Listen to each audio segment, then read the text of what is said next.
Да најдеш пријател за побрзо да извадиш документ, да дадеш виски или накид за подобра оценка на детето или за да те бутнат преку ред. Ова се само некои примери на појавата што општо се нарекува ситна корупција. Апсолвирано е дека во земјава ја има, но прашањето е колку? Во соработка со Тим институтот, ова прашање во телефонска анкета го одговорија 823 возрастни испитаници, чија структура одговара на етничката, половата и регионалната распространетост на населението. Околу 78% од испитаниците сметаат дека ситната корупција е распространета во нашата земја. Тоа значи дека од секои 10 луѓе кои ги гледате на улица или околу вас, 8 сметаат дека ситната корупција е присутна во многу сфери на општественото живење. Но отидовме чекор понатаму и се обидовме да откриеме дали овој став се разликува во зависност од политичката припадност. На скала од 1 до 5, каде 1 значи дека нема ситна корупција, а 5 дека е насекаде и дека сите се вмешани, гласачите на ВМРО ДПМН дадоа средна оценка од 4,56.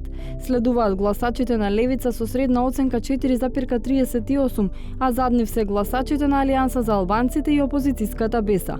Најдобри просечни оценки дале гласачите на владеачката СДСМ 4 и гласачите на нивниот коалиционен партнер ДУИ 3,76. На прашањето пак со цел успешно да решите одреден проблем во јавниот сектор, колку е веројатно дека треба да му дадете пари или подарок или да му направите услуга на јавниот службеник, здравствен работник, наставник и слично, со многу веројатно одговориле 51,4% од гласачите на ВМРО ДПМН, 47,2% од неопределените гласачи, 43,8% од гласачите на Алијансата за албанците, 34,5% од гласачите на Левица, 29,4% од гласачите на Беса, 27,5% од гласачите на ДУИ и 24,4% од гласачите на СДСМ. Или симпатизерите на власта гледаат помалку корупција отколку оние на опозицијата. Според професорот Али Пајазити од Универзитетот на Југоисточна Европа, овие податоци за перцепција на корупцијата покажуваат дека граѓаните тешко излегуваат од матрицата на партијата, па индивидуалните размислувања ги темелат во зависност од партиските ставови. Ние имаме една парохијална политичка култура, значи немаме индивидуалистичка и политичка култура на субјект кој што размислува со својата глава, туку тргнуваме од ефектот на толпата. Значи политичките партии успеале демосот крајно да го или екстремно да го исполитизираат. За професорот Ило Трајковски од Филозофскиот факултет на УКИМ пак интересно е што мислењето на неопределените е поблиско до опозицијското перцепирање на прашањето. Перцепциите на неопределените граѓани кои што се доближуваат по својата критичност до оценките, перцепциите на опозицијската партија на ВМРО ДПМН. Што е, мисля, че интересно и што би значило дека доколку властите, овие или било кои други, нели, бидејќи претпоставувам да имаме можност да ги споредиме овие податоци со податоци од пред, не знам, 8-9 години, би имале слична слика.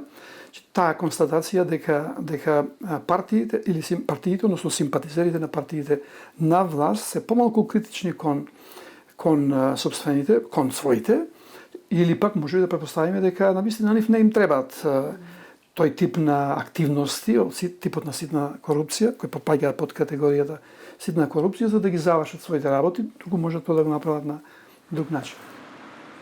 Но како што има перцепција дека на граѓаните често им се бара мито или против услуга, има и перцепција дека понекогаш граѓаните сами нудат да платат за повластен третман.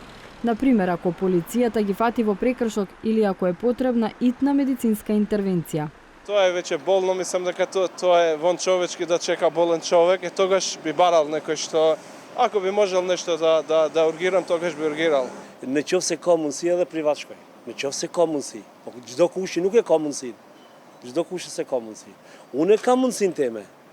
По почат бај парат варфим. Со ова наша пензија, привазно не може да замислиме да одиме. Така и ќе чекаме. Докога ќе идеме наред. Ако доживееме до тој ден. Предпоставените ситуации беа дел од прашањата што Тим институтот ги постави на 823 возрастни лица.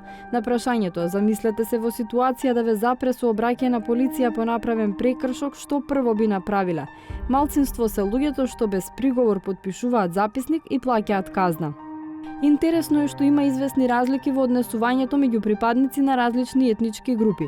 Опцијата го замолувате полицаецот да ви прости, ја избрале 47,7% од македонците, 41,7% од албанците и значително повисоки 60,7% од припадниците на другите етнички групи.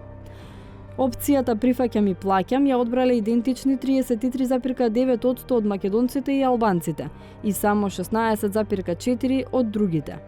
Опцијата итно барате пријател ја избрале 12,3% од македонците, 18,2% од албанците и 13,1% од останатите.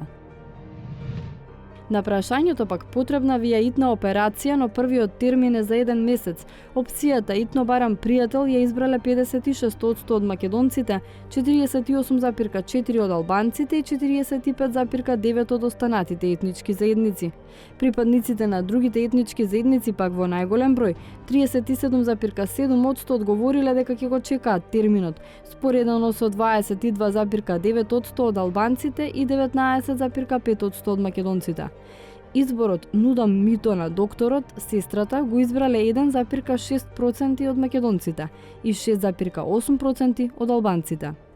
Гледано социолошки може да се објасни со феноменот дека албанците секогаш биле во инфериорна позиција или социјален општествен статус и тие значи го немаат креирано се уште својот нетворкинг и немаат во елитата, да кажеме, на здравството голем број на, да кажеме, на специјалисти или експерти на браншата, па така тие се принудени, значи земајки и историски или традиционално да плаќаат, тоест да даваат мито или тоа што се вели на англиски in kind, додека кај македонците повеќе, етничките македонци повеќе е изразен нетворкингот или вмрежувањето. Во однос на она што беше диференцијацијата по етничка основа, јас лично не гледам значајни статистички значајни разлики. Има мали варијации во однос меѓу македонците, албанците и другите, меѓутоа не драматично различни, но тие се многу посилни, разликите се посилни во однос на политичките партии. Според тоа граѓаните по тој дел се подеднакво или критични кон тој феномен, или пак се подеднакво толерантни за тоа што се нивните на власт. Истражувањето за перцепцијата на граѓаните кон ситната корупција е направено телефонски во периодот од 31 март до 5 април, со маргина на грешка од плюс-минус 3,4%.